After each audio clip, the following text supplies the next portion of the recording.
I don't know Yeah, how no to problem. fix We that. are going Okay. live, and you guys should. Do you see a little red button yet? Yes. Yep. Meeting is Okay, now so we streaming are live on good to Facebook. go. We're live. We're ready to start. Hopefully, everybody's smiling, so there's not an awkward, photo now living on the internet of all of us. Hello to everybody. Welcome to the Command Post. We are on episode number 26, and I couldn't be happier to have my guests with me today. We have the Canadian Military Wives Choir, and they're all wearing their shirts to represent their choir. So, hi, ladies, and hello to anybody from. I saw a whole bunch of shares from the different choirs. So hi to everybody in the choir that's watching around today. I'm so happy to have my guests with me. Today we have Julie, just give a little wave. We have Amanda, we have Melanie, and we have Tracy. So thank you so much, ladies, for joining me today. It's a pleasure. Thanks for having us. Oh, thank Yeah, you. it's so much fun. And Mel, welcome back, because you just did search and rescue for us. So you're search and rescue, you're choir. I'm surprised I didn't see you in the book club edition. Do you want to give me a job? I mean, I might just be a regular. Like, we'll be like, Command Post and Mel. How a lot of people get their start. I mean, I'll take it. Yes, exactly. I mean, like, this is how we get going here. Before we start, we talk about the choir today, because there's so many questions I want to ask about the choir and the role it plays for military spouses. I want to actually ask you guys a little bit about your background and what took you here today, and what your military journey looked like. So I'm going to just pick anybody, and we're going to go with Amanda first, because Amanda is the current president of the Military Wives Choir. So Amanda, tell us about sort of what your military family looks like and how you got here. So I actually met my husband back in our hometown. I'm kind of from the GTA. I lived all around the Toronto, but never in Toronto. But he's been in the military since 2008, when we moved to Gagetown for a year. Then we ventured over to Petawawa for about 8 years. Got married, had our kids, got some animals. Did one tour while we were there, and then we posted to Valcartier in just outside of Quebec City. And we've been here for the last 5 years, and now we're being posted back to Petawawa. So we're about to go back to Petawawa. Yeah, you mentioned that you've been looking for a house. How's that going? How do you look for a house? How do you look for a house? We actually still have our house there. Oh, you do? We actually rented it out because we knew we'd be going back. Awesome. So we're actually just trying to sell the house we're in now, which is definitely interesting during COVID. How's that working for you? Chaotic? Very chaotic. We have a house showing tomorrow morning, and it's like, what? Tomorrow morning? Well, we're at work? Okay. And you have 2 kids. Tell us all about them. Yep, I have 2 kids. I have a 6-year-old and an 8-year-old who's turning 9 soon. Okay. They both go to the school that I work at, and I work at the English school right beside the base here in Valcartier, which is really fun and exciting. I've been practicing grade 6 graduations and preparing for the secondary 5 graduation for high school all day. So yeah, definitely a busy time. Awesome. And tell us, what does your husband do in the military? What does his career look like? He's armored. Okay. He's done 1 tour in Afghanistan, another tour in the Ukraine, and he was on Op Laser last year as well. So the past 10 years have been a little busy. Yes. Awesome. Thank you. Mel, let's go over to you. Tell us what your military family looks like and how you got here. So I joined the military in 2004. I'm from PEI. My husband's from Kelowna. We met in Edmonton, where we both served with one field AM as medics. I served 3 years and then realized I made a much better civilian and left the military. So we have been married since 2009. We have 2 boys who are 10 and almost 8. And we have been in Trenton since 2016. So my husband is with Search and Rescue, and I was a paramedic, and I left paramedicine in 2016 to go back to university. So next year I'll be completing my occupational health and safety degree, and then hopefully somebody will pay me to prevent injury somewhere. Yeah, because you want to get into a pretty particular field of what you're studying. Tell us about that. I do. I started my career in 1999 as a volunteer firefighter, and then did my paramedic certificate as well as serving in the military. And so I would like to go back into working with emergency services or veteran populations in mental health resilience and preventing occupational injuries. Awesome. And for those who don't know, because you said that your husband's a search and rescue tech, tell us a little bit about what that means. Well, if you fall out of your kayak or crash your plane or go missing in the Arctic, he is coming for you. So it's a busy season for them. Caught the last couple of sunsets from a chopper somewhere over the lakes. Was it, okay, so we did search and rescue last year, or last Yes. week, or 2 weeks ago. Was it your husband that got lost in the Arctic? Or Or was that somebody else's husband? he wasn't lost. They couldn't find him. So What's the difference there? So I don't know. Right, okay. But so, so it's not always, great. No, it's not. Like last night, he was on his way back from a mission and we had a wild lightning storm that he was coming home in. Awesome. So I was like, it was great. It was such a beautiful display. He's like, yeah, it was great. It was beautiful. It was wonderful. I'm sure it was awesome to fly in. Yeah. Amanda, I want to go back to you for 1 second. So your husband did a tour in Afghanistan. How long was he gone for? I think it was 9 months. And Or it how was- it has was he just- deployed? Has he deployed since? Since Afghanistan? Yes, Yeah. yes. Yeah, he did 8 or 9 months in Ukraine as well. Okay, awesome. Julie, let's go over to you. Tell us Hello. tell us what your military family looks like and how you got here. It's been quite a long journey because I started as a military brat, you call it, a military child. And then myself, I joined also right out of high school. That's where I met my future husband, but we didn't date at that time. So I went on to serve 12 years. And during that time, I reconnected with my husband when I was posted to Edmonton, and he was posted in Gagetown. So we were doing long distance. I got out and I joined him in year 2000. So it's been 21 years of following him. We've done 12 postings. I counted them before tonight to make sure I had the right number. 12 postings. Because there was a test, obviously. Yeah, exactly. Since we've been together, he's done 4 tours, and we are now in Kingston, Ontario, which is beautiful. We have 2 children, a 17-year-old girl and a 14-year-old boy. And yeah. Wait, you're raising teenagers right now? Yeah. Yes, I am. Do you have wine? I have one. Is it in hand? Okay, good. I have a 9-year-old and that's not fun. I can't imagine teenagers. So Yeah, they're pretty tell us- good. They're pretty resilient and adventurers. They haven't mind the moving, and I think it's because I've considered it myself quite an adventure myself. Every time we move, it's the best news ever. So I make sure that good. yeah, I get excited even if we're going to Winnipeg or anywhere. I was excited, so they were excited too. Have you guys moved a lot? Yeah, so this is 12 moves in 20 years. Yeah. Well, so not that there's a quiz, but where did you go? Yeah, so a lot of Ottawa and Quebec City, but we have done 2 postings outside of Canada in the US. Yeah. And we've done Winnipeg, Montreal, here in Kingston. Yeah, I think that's it. And are you still in the military or you're in the reserves now? I'm in the reserves. Yes, I stayed in the reserves because we were moving so much. I found that it was a great part-time job for me to keep kind of a hobby while the kids were growing up, and I could be there for them, but I could still keep busy. And what is it that your husband does in the military? Yeah, so he's an infantry officer and I am a logistician, but I specialize in finance. Wonderful. Tell us, I'm so curious to know, because you did 2 postings in the US, and if there's one thing I can say that the US does better than us is recognize their military. What was it like? Was it 2 postings back to back, or did you go back and forth, or? So the first one was in Washington, DC, and my husband was on a course. So we actually weren't immersed into the base atmosphere. Mhm. We were kind of hanging out more with the international students. But this last posting, we went to Fort Lewis, which is actually now called Joint Base Lewis McChord out in Washington State.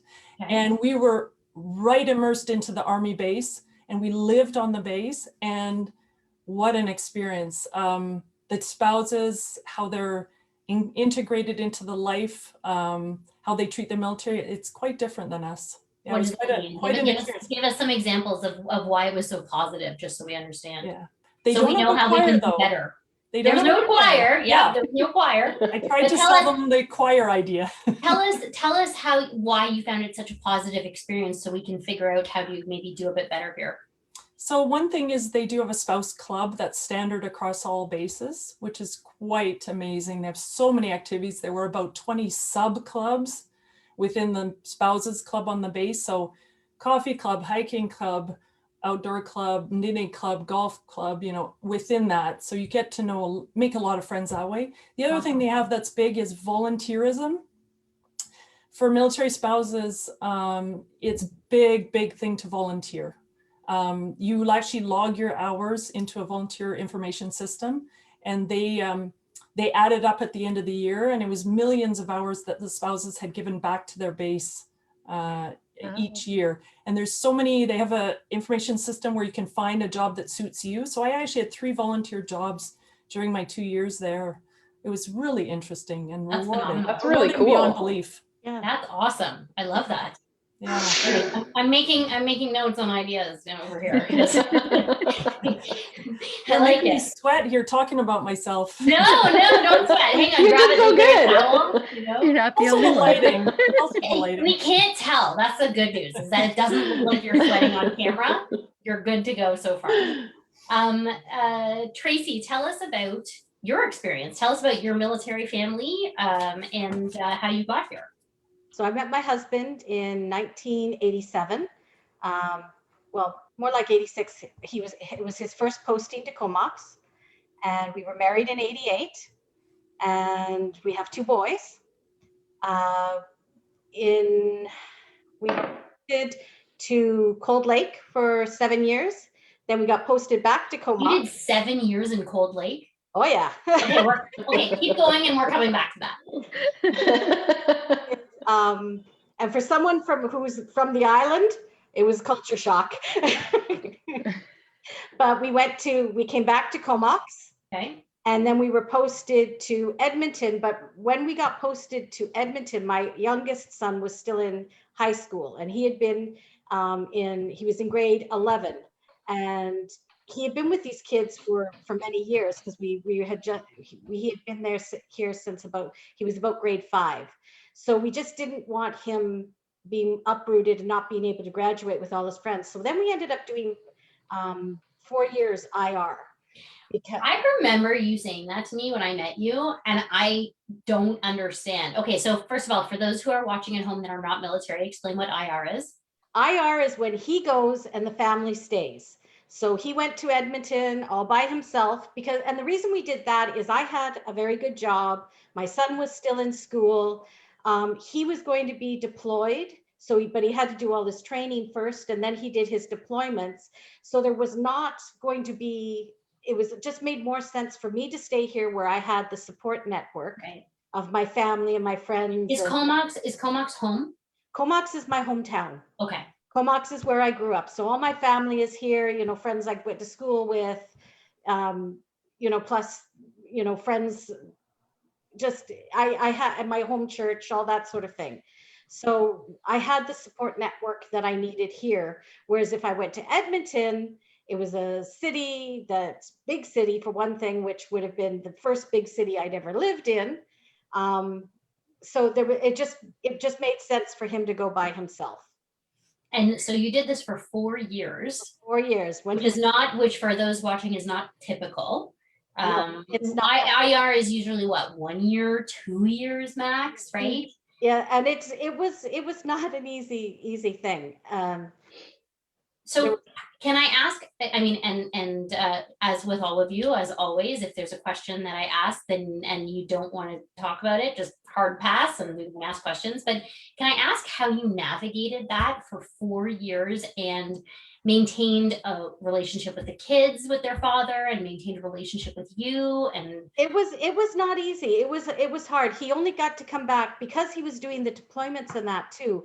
Communication was not the greatest in Afghanistan. There was no way for him, we would hear from him once maybe every 3 or 4 weeks when he had time to get on the phone, because it was all very lauded. I do remember one time was very scary because I heard that the base had been attacked, and I had been out all day and I didn't hear the news until I was getting ready for bed and heard that it had been attacked. And immediately I'm thinking, oh my God, something bad has happened. And I was scared to death. Well, what if something happened and they couldn't get in touch with me? And I was able to get in touch with when you have someone who's IR, the squadron provides a person who keeps you in touch with things, who will, he's kind of a mediator. It would be on my speed dial. I would be stalking that person. They would be like, block this number. I called. You wouldn't be alone. If anything had happened, they would wait for me. So, and then it was 2 or 3 days later before I actually heard from him. That's terrifying. It was, and the biggest thing with the IR is it was. I can remember this one time he came home and we had a huge fight, and it was because I had changed the telephone company, the users that we were using, without talking to him about it. And it's like, you haven't lived here in 4 years. Afghanistan, but it was, it was that kind of emotional thing because he was feeling disconnected and I was feeling like I've got to take care of all this stuff. I can't wait to talk to you, Yeah. So we did work it out, but it was just little things like that, really make quite a impact.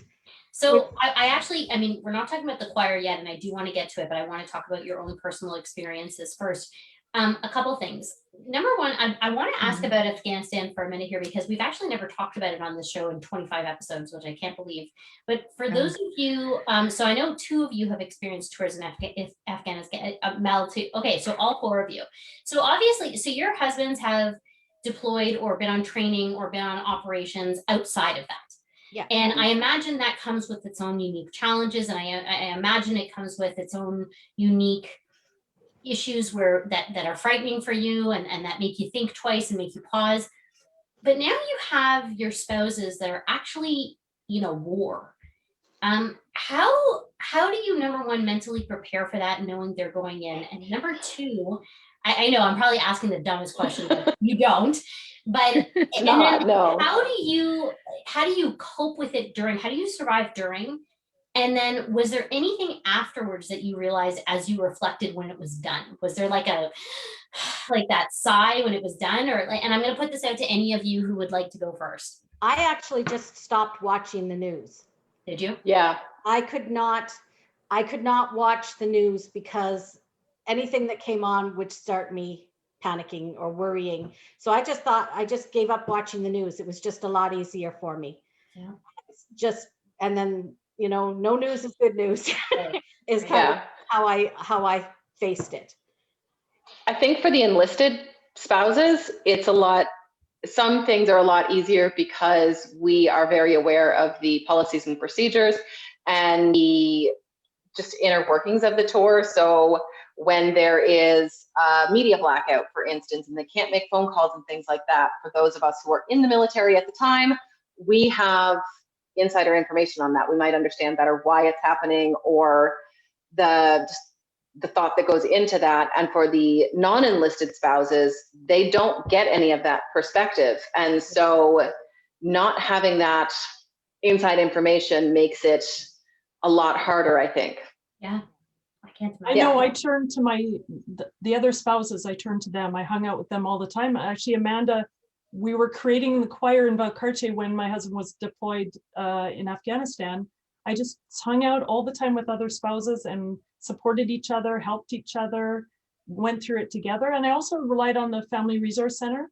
Yeah. They had some great programs for my kids, how to deal with feelings, because they didn't understand quite their feelings of why dad was away and how mom is doing. Actually, they told me the biggest stress of a child is not how the the deployed member is doing is how is mom doing, or how is the spouse? Yeah. How's the spouse at home doing? How are they Yeah, doing? The So the person Family they need Resource every Center day. really helped me out on that. that's amazing. Yeah, we had our Yeah. a few military family resource centers, the executive directors on a few weeks ago, and the work that they do is Yeah. just amazing.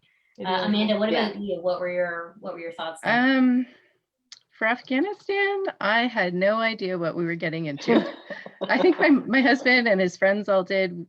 We had a very bad experience close to the very beginning of his tour.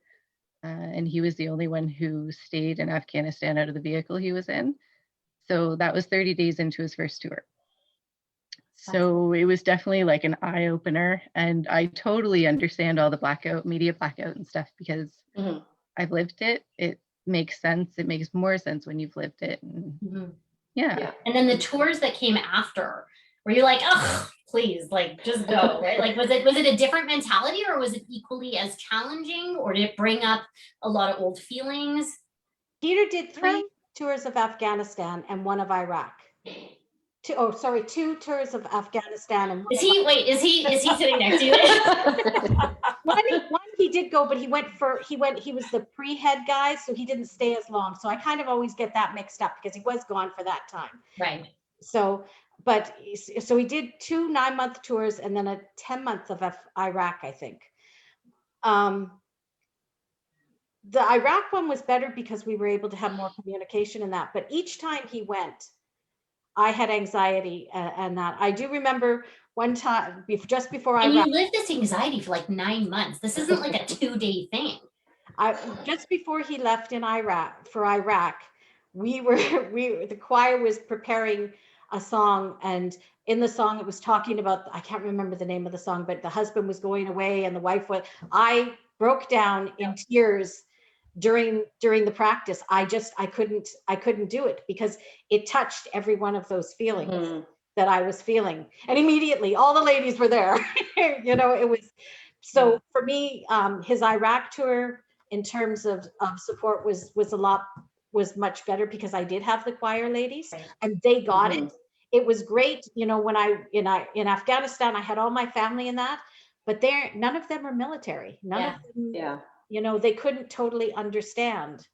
But the other ladies, they got it, so.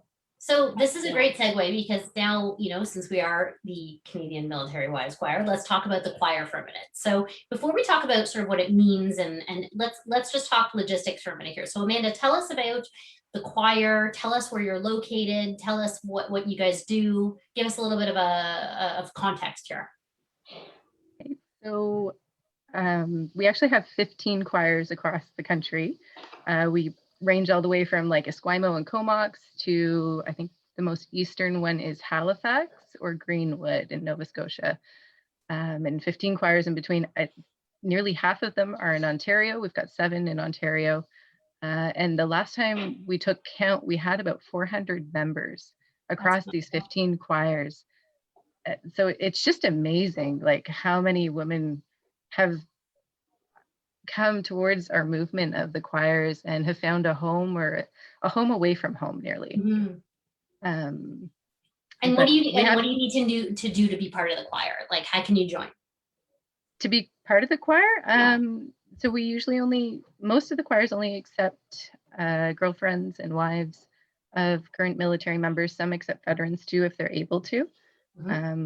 Some of the choirs kind of weren't able to because they have so much interest from current members or current spouses or girlfriends.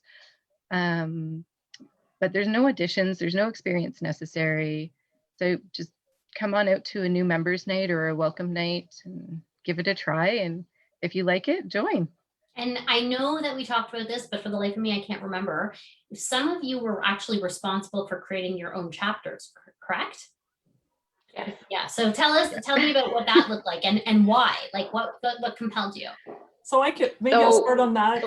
I was in Ottawa. For the second year when it started. In the Ottawa choir was the first choir. I was pretty much there for the second year. And then we got posted to Valcartier and there was no choir there. So I was thinking about getting started, but it's a massive undertaking. So then I heard about Amanda being posted in, and she had been in the choir in Petawawa. So together we teamed up and we got the choir in Valcartier up and running. And it's a big job, but it's so rewarding, so rewarding. And Mel, you And created it's definitely like a leap of faith just going and meeting a random person Yeah. you've never met before at a cafe, like, let's start a choir. Yeah. I think it's awesome. Mel, you created Yeah. yours where? In Trenton? I did, yes. So I was posted in Gander, Newfoundland, and so Gander is a very small base, and it is a really, really close military community, but it's very isolated, and so you do end up feeling alone a lot in Gander. And I had started seeing posts from Ottawa because they started in 2012 or 2013. And yes, and so I was seeing more and more posts from them coming up, just popping up in my Facebook feed, and I was like, oh, that looks really interesting. And when we got our posting message for Trenton, I was like, okay, that's it, I'm starting a choir. And put a message on the spouses page in Trenton, and Jenna Babin, who is our current president, responded to me, I think 4 minutes. It took her 4 minutes to see my message and to be like, I want in a choir. And so she and I started chatting on Facebook before I ever arrived. And we had our first practice in my living room of my brand new house in August of 2016. And we've been going ever since. Awesome. So it was that, as opposed to seeing a successful choir or being a part of a successful choir, we watched a successful choir from afar. And we were like, we want that. We need to make that. do this. Yes. Tracy, did the one in Comox exist before you were there? No, it didn't. When I came back, it was here. When I went to Edmonton, I heard about the choir. I actually saw them perform at a mess function, and I really was interested in it. But I had no experience. Couldn't read music. I'd never sung in a choir. I had absolutely no experience. And I'm thinking, oh, great, do I have to go audition? And, it's also very fair. The only one I'd ever sung for was my children, that sort of thing. So I was very nervous. So I went and I talked to the ladies, and they're like, oh yeah, come on out. So I went to the first thing, and they encouraged me. I felt so welcomed, and just, it was really neat. One of the greatest thing about the choir is when your spouse is posted, he has a whole network. Right. He's got his job. He's got, he's got something to do. When as a spouse, you get posted, you're kind of like, okay, now what? You don't have a job. And make new friends. Of these things. What was nice, when there's a choir, you can join the choir. You've got the network. Right. So the choir is a network for spouses as well. So immediately you've got the community. So it's and what's so interesting, which I think is brilliant, is that when we had our conversation, you had told me that there were actually some songs that all the choirs sing. Yes, all the so that when you move around, you have familiar repertoire. Yes. That's brilliant. Yeah, and it's, and so when we got posted from Edmonton to Comox, the first thing I looked for was the choir, because it was such an important piece for me, as a military spouse. And I like that you said that you had no experience, you didn't even know how to read music, but it was just like, come on down, let's all join. Yeah. By the way, Mel, you were talking about Jenna, right? Yeah. She's watching, so let's give her a shout. Like, hey, Jenna. Hey, Jenna. No, that's great. Tell me, in general, sort of what you talked about community. How has the choir sort of impacted you guys? Because it sounds like you guys latched onto this and you're never letting go. And tell me about the role that it plays in your own individual lives. I think choir really gave me something to just, I think live for is a little bit dramatic, but when we came out of Gander, I was probably at the lowest point in my adult life. I was burnt out from the ambulance service. I was really not in a great place. And it wasn't until a year had passed that I realized just how mentally unwell I really was at that point in my life. And having the choir and having people to get me out of my house and to bring some joy and some happiness into my life, and to give me something to work for, to give me something that was just for myself, was all were extremely welcome things at that point. And as a military spouse, there are so many times that you come second, that his career is the priority, or that just when you start to settle in, there's a posting, or you're always giving up your job. And there are so many times that you're just not the priority, and we accept that, and we roll with it. And choir is something that it's all about us. It's ours. And that's a really great thing. Yeah. That's something I that see we all need. so many heads nodding here, Julie. Like, how does the choir impact you, Julie? What role does it play? Yeah, for you? I couldn't nod more. I guess I would have looked quite silly. I see a lot of this happening.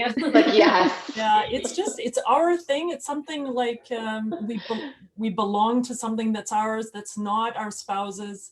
Even if you're tired from your day, you don't quite feel like going to choir, maybe there's a busy day, you go and you never regret it. You never regret it, because singing in harmony with women who are going through the same thing as you just feels awesome. I'm actually getting goosebumps. I seriously am. And we also do performances. So the performing part, some women like it, some don't, but I want to talk about that too, because I you guys just have love done some cool stuff. So let's go over to Tracy and then Amanda about the choir and how it's kind of impacted them personally. And then I want to ask about the performances. Sure. The choir actually, I was in Edmonton. I found myself very isolated. I had some medical issues, and then with Peter being deployed, plus he was in a high readiness unit. So like 260 days of the year, he was gone somewhere, either on training, either on deployment, either on, exercises, whatever. So he was gone a lot. I couldn't get out of the house that much. First of all, I didn't, I wasn't comfortable driving in a bigger city and that sort of thing.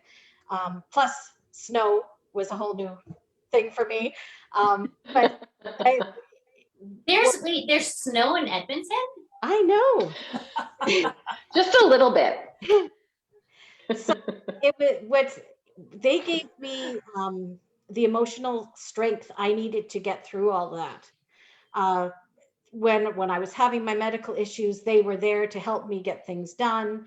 When Peter was gone, I had some place to go. I had I had something that was for me, something that took my mind away from all of that I could just focus on my music, So it was an escape for me from being isolated, from being away from family, from being away from Peter.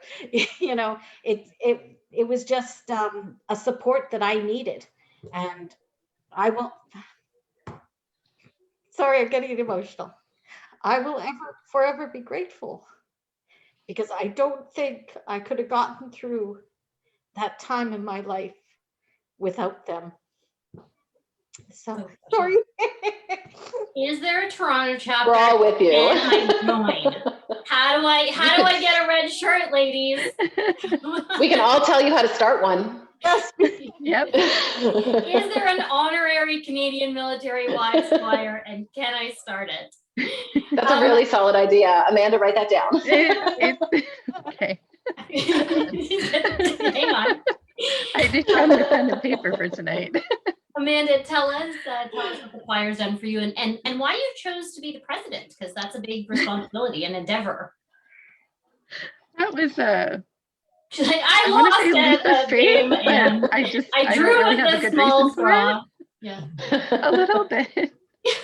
No, but I've actually really enjoyed being the president. And I should explain, we actually have two different levels. We have our national level, which we kind of give a little bit of guidance and support to all the choirs, and try and keep the connection and maintain everything. So we have a standard across province to province, coast to coast. And I'm the president of the National Association, which is a lot of work on like the backside of administrative stuff, which I'm really good at administrative stuff. but each of our choirs has their own presidents and committees that kind of run their own choir. Right. And we just kind of guide them along the way. Yeah, I'm the president of Um, the Comox. Right. Yeah. Right. And, Yeah, and so Julie's Amanda, actually what kind of our- role has the choir played for you? The choir, oh wow. In Petawawa, when I first joined, it was mostly to kind of take back something for me. My littlest one was only a year old then. However, after my first year, we got our posting message. And right after we got our posting message, my dad passed away. So it was a couple months before we moved to Valcartier. And when I got to Valcartier, I kind of sunk into a hole because, well, I only speak English. And living in just outside of Quebec City, it's not as easy to get by only speaking English. I've learned a lot of French in the past years, but this was my reality and I never thought I'd have a job here or work. And I had all this time, and then I suddenly realized, like from the messages I was getting on Facebook from members in Petawawa, that I really wanted to go back to choir. Like that was one thing that kind of motivated me. So I started asking around at the national level about a choir here, and they're like, oh, we actually have someone else interested, and they put me in touch with Julie. And she was kind of like the bilingual person who allowed me to help start Valcartier. That's awesome. That's fantastic. Yeah. And Um, so tell us about some of the cool performances that you guys have done, because you guys have done some big stuff. Victus. Invictus. What was it like You're on. to sing at Invictus Invictus. Games? And how many of you went? Because it must have been massive. No, I There mean were like 200. like, I know the four. 200? Okay, let me try this again. I know the four of you went. How many There- total from all the choirs went? Wasn't There it? were 200 There's of us. 200, yeah. And I think there was Okay. 13 choirs or something around there at that time. There were 12 then, yeah. Or there might have been 13. There might have been one that just started. Yeah. That's Oh, well, amazing. Valcartier just We've started. grown. So two questions. Number one, did we meet Harry? No. No, we didn't. They wouldn't let us meet the Prince Harry. We posed with No. a I mean, cardboard why go template of then? him I though. mean, Yeah. but number two, what was it? That's got to be a crazy experience. So how does that play out? Were you opening the games, or how does that work? We were at the opening ceremonies, yeah. And so there was this moment, like all of it was rehearsals and it was a lot of work. And it was really, really, really cool to Yeah. have 200 women from the choirs across Canada, all in one room rehearsing together. And I mean, like really, if that had all it would have been, we would have all gone home happy. Right. Yeah. Because that was super cool. But there was this moment where we're all standing on stage and Laura Wright is in front of us and starting to sing. And there were these great big doors in front of us. Yeah. And all of a sudden the doors start to open. And no offense to Laura Wright or anything, but man, that crowd, the cheers when they saw us. And it was just, I think every single woman standing up there had like goosebumps, had Yeah. tears, and just felt like So the awesome most just listening powerful to you talk person about it. in the world at that moment, because it was just I so need to cool. see this. Is there, to be do you guys have, like, representing- is it on YouTube anywhere? Yes. There is, there's a YouTube Yes, video. I'll send you We'll the share it link. with you after. You Yeah. need to send it to me, and then I'm going to post Yes. it on our Facebook channel so everybody can watch, because that's For a That'd moment, be amazing. women who had always felt invisible, and I mean, Yep. that's how military spouses are referred to, as we're invisible ribbon. Yeah. For a moment, we felt like seen. Yeah. And heard. I can't wait to watch that clip. I have goosebumps from listening to that. It's so great. As soon as you were like, and then doors open, I'm like, I'm there. Oh my God. Okay, so we are coming up. I can't believe it. We're coming up to the top of the interview, but before we end, let's talk about COVID for a minute here, because it's the big elephant in the room always, and it's so prominent in everybody's lives right now. Number one, first of all, how did you function over COVID? Like, how does that work? How do we have virtual choirs? I'm assuming we had virtual choirs. Yes.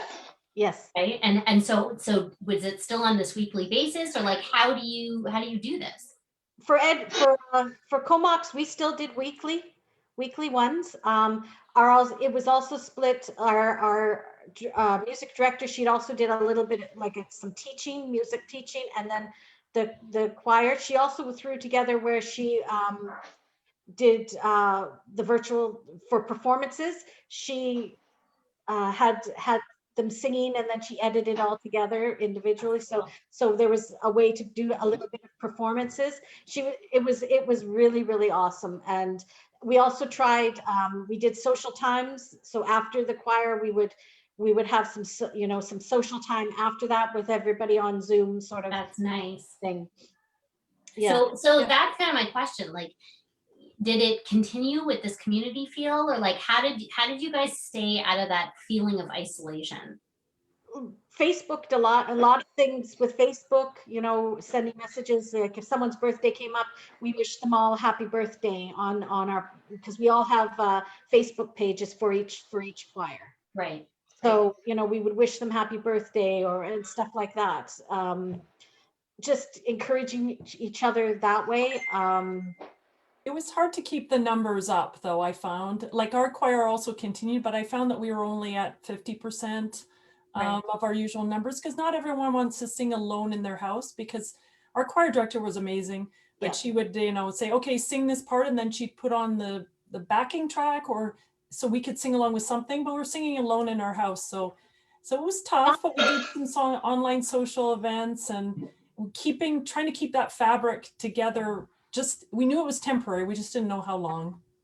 Did we were the have complete any opposite. like after COVID plans, like a restarting ceremony, or like We're We're working working on on it. what is it? I'm working on on it. We're working on it. Okay, so you're gonna keep us posted, because We're- I'm curious to know what how you guys kind of get this started again. Yeah. 'Cause And you guys have been doing I just want to throw it out there that like some of the choirs did continue practicing and stuff, but Yep. some weren't able to keep it up.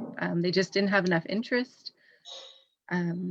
So it is kind of different that way, that some did, some didn't. And the national, we decided that we should do a couple bigger size things to try and keep those that didn't keep participating engaged, right. and Were give great. back somehow. So we did a couple virtual choirs too with O Canada and our kind of anthem song Stronger Together. Yeah. So we kind of really had to push the limits to get through Yeah. COVID, and we're really hoping to survive it as an organization and keep on You going. guys will. Look at how you That's our guys talk goal. about it, and look at the community that you guys create. Like, you will come back with a vengeance, and Yeah. people are gonna see this and they're gonna be like, I want to be part of it. I want to be part of it. Like, I'm telling you, red shirt in the mail, Yeah. ladies. For the next episode that we do, it needs to happen. Red shirt. So there were also, I'll just throw it out there, a couple of choirs that did not just singing events during COVID, did physical events or physical challenges or other types of networking events. So for our choir, May of last year, we started with a fundraiser for the Trenton Memorial Hospital Foundation, which is local to us, obviously. So we did a walking campaign, the 500-mile campaign, because of the song, obviously, and raised $2,700 for our local hospital foundation. And I know a few of the other choirs did similar events. So it was really cool to be able to stay together while staying apart and challenge one another and find a way to connect that wasn't just singing. And it was really great that there were so many people who were interested in doing that. So, yeah. Well, before we leave, we do have some people saying hello from Edmonton, from Trenton, from Brayton Valley, from Borden, and from Ottawa. And Sam, your awesome PR marketing individual who's now a friend of ours, she said, choir isn't about singing, it's about being heard. So that's her comment for the evening. So thank you. Unless there's anything else you guys want to add, you guys were tremendous. Thank you for, giving us somewhere to be heard. No, it's really nice to have this invitation, and I want to do it again. I want to do it again, especially as you guys get ramped up back for with COVID. I want to hear everything that you guys are doing. I know I'm not going to reveal anything, but I know we've been talking about doing a cool project together. So everybody who's watching, stay tuned for that. And thank you guys so much for being here, for being so open and honest. And thank you guys for creating community for the spouses out there so that they don't feel so isolated. You guys are doing amazing work. So thank you. Can I throw in one last thing? Yeah, please. If anyone wants to start a choir and there's not one on your base, contact us. Send us an email, check out our website, or follow the Facebook links. You'll find us. Amanda, do me a favor tonight, when you get off, go into the Facebook Live, go into the comments and post where everybody can contact you. Perfect. Thank you so Okay. much. Awesome. Thank you, you. ladies. Have a great Thank evening, you. and we'll talk again. Thank You you. too. Have a good night. Good night. Night.